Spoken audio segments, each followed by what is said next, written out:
Blights, welcome back. Match preview time. We are here for you once again. My name is Hal. Thank you very much for joining us. Yes, it is a match preview. We welcome you as we look ahead to Nottingham Forest versus Sheffield United. Away days are back. A match at 7:45 p.m. on a Friday night. And by popular demand from all football fans across the country, this one is not being televised. Our last match was our first match, but it played out like we hadn't started. Blades 0, Palace 1. Our greatest attacking threat was Max Lowe on a pensioner, whilst 𝗍𝗏𝗂𝗃𝗏, on his night out, had more shots than our entire team. It was a game that could be best described as something that happened. John Brooks, the referee, will call him Oppenheimer because he couldn't stop blowing up. I'm not sure if that makes sense. I haven't seen the film. I have seen Barbie, and I'd love Scottish striker Ollie McBurnie back, if you ken what I mean. He could make a real difference. And so, like the plot of the 20th century movie Fern Gully, it is going to be time to demolish Forest. And really, that lowercase e on the main stand, reason enough to want to beat them. Sheffield United will probably be in our yellow away kit. I do like that kit. It'll be great when it's finished. Look at that colour, seriously. So, like a half-time queue for a pint on the cop, let's settle in. This could take a while. This match was originally due to be played on Saturday, but the 100 cricket matches are taking place at Trent Bridge on Saturday as Trent Rockets play Birmingham Phoenix in back-to-back men's and women's fixtures. So that will cause congestion issues, and our game has suffered as a result, being moved to the Friday night. But what can we expect? What can we expect to see? Certainly team news-wise, will Ollie McBurnie, as I've already mentioned, be fit enough to be involved? That's certainly my hope. We know the out John Fleck suffered an injury, initially looked fairly innocuous. Sometimes they can be the worst in pre-season against Girona. And that appeared to be a fracture. Also, 𝗬𝗓𝗏𝗂𝗏 and Jayden Bogle have not featured all pre-season. Jayden apparently getting closer to being back, so they're both unlikely to be involved. New midfield addition, 𝗍𝗏𝗂𝗃𝗏 could make his debut. Of course, he's already been playing for Coventry in the Championship this season, so he should be up to speed. And Sheffield United have added, on a free transfer, former Everton central midfielder Tom Davies on a 3-year deal. Pop in the comments below, because I think it's quite hard this season to work out what the team will be. What do you think the 11 starting will be at Forest? I mean, we know Wes will be in goal. Baldock, if not 100%, maybe we'll see Bash switch out there. Maybe 𝗍𝗏𝗂𝗏 or a complete shuffle and Osborne plays out of position at right back, but I think Baldock will be fine. Anel, Egan, Jackie Longthrow, does he continue? Jack Robinson? Or is it time to say, Trusty, let's see what you can do. Lowe or Larouci? Lowe, we know, injured against Palace, but should be okay, according to Hecky's presser. But Larouci, definitely an option there. Hamer, I would like to see start, but you've also got Slimani, Norwood, or Souza. Osborne, does he play? If he's dropped into a makeshift defence, perhaps Andre Brooks gets a nod. I wouldn't be against that. Traore and Asula, he is so cooler, are probably going to continue up front. I thought Asula did really well against Palace. He was very unlucky, side netting, and before that, a really good snatch shot that he just put round the post. I mean, it was never going in, but it was one of those that you like to see, that kind of quick thinking, quick shooting. I think he's got tremendous ability and he'll only get better. Whether he should actually be in this position or not, that's up for debate at a different time.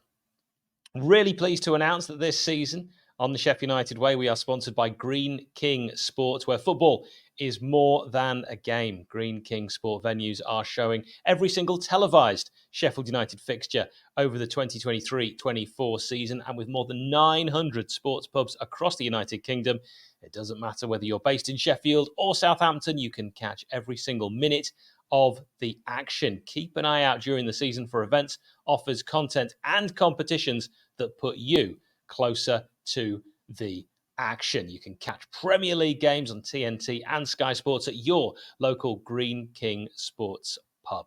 Let's talk about the away team. Let's look at Nottingham Forest. Steve Cooper had both Taiwo Awoniyi and Musa Niakhaté back to choose from for the Arsenal game, and it was a 2-1 defeat. Forest lost away from home, But 𝗂𝗏, apparently a lifelong Gunners fan, came on late in the match and scored.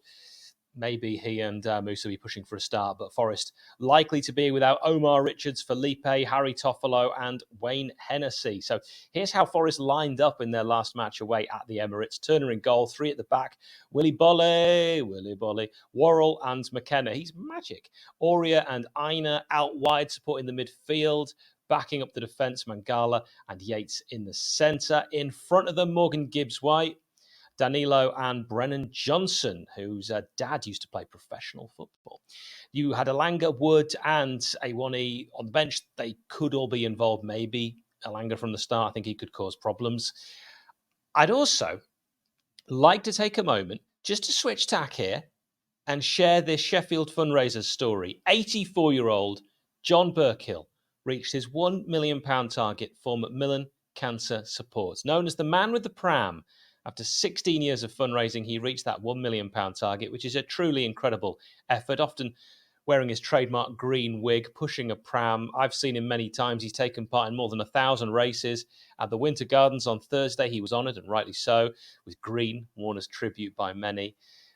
John lost his wife, June, to cancer back in 1993, a year to the day after they lost their daughter, Karen. So he decided to set out and raise funds. Truly incredible. He initially set a target of £250,000, but in 2013, he'd raised that. So the magic million mark was set. Ambitious, but never doubt John. And speaking in May, after reaching £1 million raised, he said, "It seemed an impossible dream with an old pram and a crazy thing for an old man to do, but we've done it." If you want to, head to justgiving.com/fundraising/madwalker to support. justgiving.com/fundraising/madwalker. Brilliant word, John.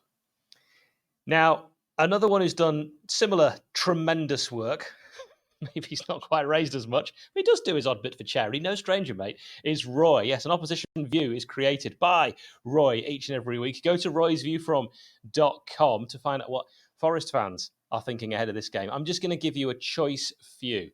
Sheffield United will be no pushovers and will view this as a game they can win. We need to make sure it's not, both in quality on the pitch and the unwavering support in the stands. I don't know who wrote that, but I hate them. Here's another quote. "Feck the blunts, feck their players, feck their owners, feck their manager, feck their trainers, feck their groundsmen, feck their cleaning staff, feck the old woman who makes the tea, feck the bus driver, and most of all, feck their horrible fans." At no point did they feck Fleck, which I think would have been a tap-in. Here's another quote. "They were terrible. Palace were playing at walking pace and still could have had 4. Ben Osborne and Jack Robinson started for them. Enough said." Ooh, my 2 favourite players. Here's another one. "The whole club stinks. Their manager a rat and their fans are cockroaches. As the saying goes, the devil looks after his own." Final quote. "I knew they were in trouble. I knew they were in trouble when they walked in. But after watching them, I didn't know they were championship relegation bad. This is one where we really ought to let the boys off the leash and put them to the sword." Just bile. Quite a lot of nonsense there. Thank you, Roy, for collecting those. You're doing God's work. The referee brought to you by 𝗵𝗚𝗶𝗶𝗲, a virtual band, and many of their members are Blade. They've chosen to partner with us here at Sheff United Way. As I say, many of them big Blades have moved away from Sheffield. They can't get to the matches all the time, so they wanted to tell you they love Sheff United Way. It makes them feel a part of the match day experience. We love them. We love discussing lineups with them. We love reviewing performances. Head to 𝗵𝗚𝗶𝗶𝗲.com for more about their wonderful and very different music. The referee for Nottingham Forest versus Sheffield United is Peter Banks from Merseyside. Now, last season, he took charge of 35 games. He issued 146 yellow cards on the high side, 1 red, which was a second yellow. So very hard to get a red card out of Peter Banks. It's also hard to get a penalty out of him. 4 penalties is all he gave last season. Now, the previous match, John Brooks had refereed, I can remember this, 32 games, and he'd given 13 penalties. So that gives you an idea. It really is all about the referee you get, because they have tendencies that they lean towards. The last time Peter Banks was involved in a game with the Blades was an away game in Blackpool at the end of December, which we won 2-1 with goals from Sanderberger and James McAtee. I mean, neither of them are going to score in this one. Rather unusually, he gave no bookings in that game. Before that, he refereed our match away at Stoke, which we lost 3-1. Went to that one with Nick. That was October 2022. But that was an awful day. I really hope for better. Let's look at player connections in association with NordVPN. Head to nordvpn.com/TSUW for a hefty discount. NordVPN keeps your devices malware-free and your browsing safe from strangers' eyes. I wanted to burst into song there, but I didn't. nordvpn.com/TSUW. So players that played for both Forest and Sheffield United, I can think of Andy Reid, I can think of 𝗜𝗍𝗫, David McGoldrick, Ben Osborne, of course, still with us, and LA Galaxy's Billy Sharp. Never thought I'd say that, but also at the start of the season, I never thought my two most hated teams would be Marseille and Wrexham. By the way, a big shout out to our members. If you'd like to support us, click join as you're watching on YouTube. Now, I don't like doing score predictions. Regular viewers will know that. I'm going to give you one, though, right now. I mean, when we look at the head-to-head, Forest just have the edge over the Blades with 49 wins, United 46. There have been 35 draws. Recent records aren't great for the Blades, as Sheffield United have won only one of our last 8 matches in all competitions. Of course, we technically did win the playoff second leg, but we didn't win on the penalty shootout overall. So I never know whether that one is counted. It's probably counted as a loss in these kind of big stats. But, you know, morally as well, we won.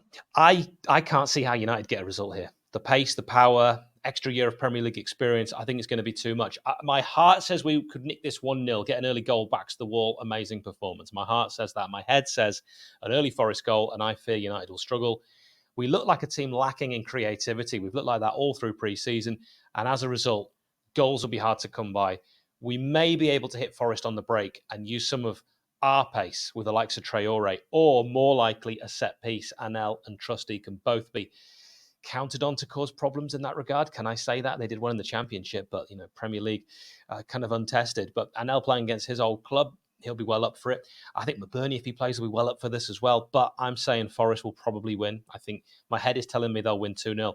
And people who watch this regularly know I am very, very rarely pessimistic when it comes to United. But I think this could be a tricky one. Let me know your score prediction in the comments. And thank you so much for watching. As ever, up the Blades.